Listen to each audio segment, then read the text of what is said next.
October 13వ తేదీ 2025 సంవత్సరం సోమవారం. ఈ వీడియోలో కోలార్ టమోటా ధరలు ఎలా ఉన్నాయో తెలుసుకుందాం. ఇక కోలార్ మార్కెట్లో చూసుకుంటే ఇంకా వేలంపాటలు అయితే జరుగుతూనే ఉన్నాయి. ఇప్పటి వరకు జరిగిన వేలంపాటల ప్రకారం ధరలు చూసుకుంటే ఇక్కడ 15 కేజీల బాక్సులు మూడో రకం కాయలు 50 రూపాయల నుంచి ప్రారంభమై 60, 70, 80, 90, 100 రూపాయల వరకు అయితే పలికాయి. రెండో రకం కాయలు 120 రూపాయల నుంచి ప్రారంభమై 140, 160, 180, 190, 200, 220 రూపాయల వరకు అయితే రెండో రకం కాయలు పలికాయి. ఒకటో రకం కాయలు చూసుకుంటే 220 రూపాయల నుంచి ప్రారంభమై 240, 260, 280, 300 వరకు అయితే ఒకటో రకం కాయలు పలికాయి.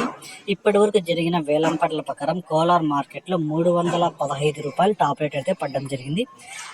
315 రూపీస్ కోలార్ టాప్ రేట్, 315 రూపాయ కోలార్ టాప్ రేట్. ఇంకా ఏమన్నా ధర పెరిగితే నెక్స్ట్ వీడియోలో అప్లోడ్ చేస్తాను. ఈ సమాచారం మీకు నచ్చినట్లయితే ఒక లైక్ చేయండి. అలాగే నా ఛానల్ని సబ్స్క్రైబ్ చేయకుండా చూస్తుంటే సబ్స్క్రైబ్ చేసుకోండి.